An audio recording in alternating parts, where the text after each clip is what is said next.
Hello बच्चों, आपकी बबली दीदी फिर से आ गई। पहले आज की कहानी शुरू करने से पहले सारे बच्चे मुझे बताएं कि किन किन बच्चों ने जाकर अपने दोस्तों को बबली दीदी के बारे में बताया। चलो हाथ खड़े करके बताओ। अरे वाह, सबने अपने दोस्तों को बबली दीदी के बारे में बताया। आपने अपने दोस्तों को बबली दीदी की बकरी और हाथी वाली कहानी सुनाई कि कैसे हम सबको मिलजुल कर एक साथ रहना चाहिए। अरे वाह, सब बच्चों ने सुनाई। बहुत बढ़िया, आप सबके लिए जोरदार क्लैपिंग। चलो बच्चों, बबली दीदी की आज की कहानी शुरू करते हैं। आज हम आपको कहानी सुनाएंगे खरगोश और कछुए की।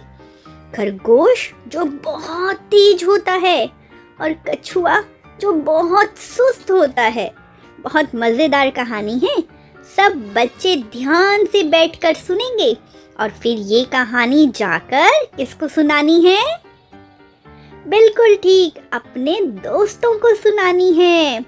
चलिए फिर शुरू करते हैं आज की कहानी।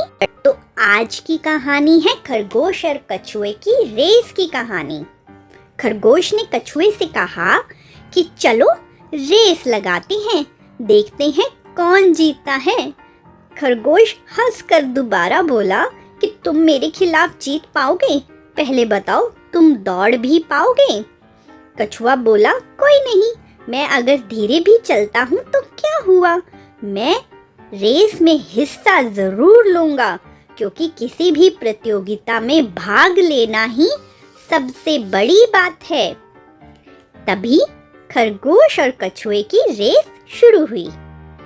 खरगोश बहुत तेज भागने लगा और कछुआ धीरे धीरे धीरे चल रहा था। खरगोश ने रास्ते में एक पेड़ देखा। खरगोश ने पीछे देखा तो दूर दूर तक कछुआ कहीं भी नहीं था। खरगोश ने सोचा कि कछुआ तो बहुत पीछे है, तो मैं जल्दी जल्दी घास खा लेता हूँ। जैसे ही खरगोश ने घास खाई, उसे नींद आने लग गई। खरगोश ने फिर पीछे देखा, दूर दूर तक कहीं कछुआ नहीं था। तो खरगोश ने कहा, चलो मैं थोड़ी देर आराम ही कर लेता हूँ। उसने सोचा कि उसे थोड़ा आराम कर लेना चाहिए। कछुआ धीरे धीरे धीरे खरगोश के पास पहुँच गया, लेकिन कछुआ स्मार्ट था। वह खरगोश को नहीं जगाया और धीरे धीरे आगे बढ़ता रहा। खरगोश वहीं सोता रह गया। कछुआ अंत में जीत गया। उसके बाद खरगोश यह सोचकर उठा कि अरे, कछुआ तो अभी तक नहीं आया। कोई नहीं, मैं जैसे ही कछुआ को देखूंगा भाग के दौड़ जीत लूंगा। खरगोश आगे की ओर दौड़ा और देखा कि कछुआ तो पहले से ही वहां बैठा हुआ है।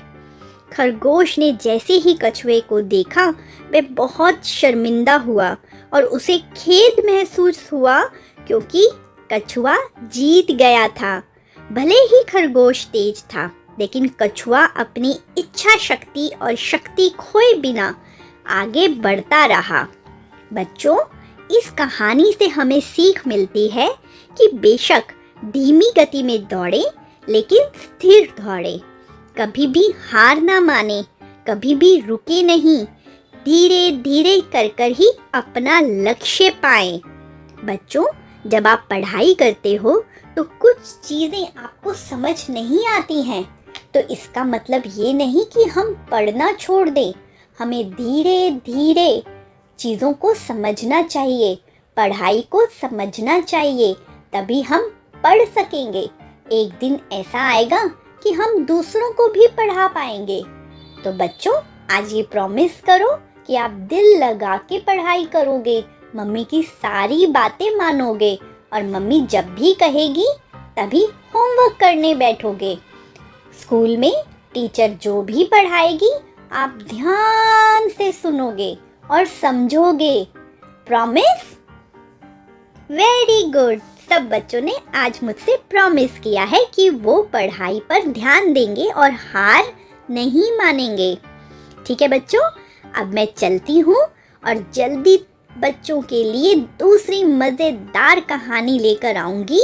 लेकिन उससे पहले फिर से याद दिला दूँ कि आज इस कहानी के बारे में और बबली दीदी के बारे में आपने अपने दोस्तों को बताना है। ठीक है बच्चों, बाय बाय, जल्दी मिलेंगे।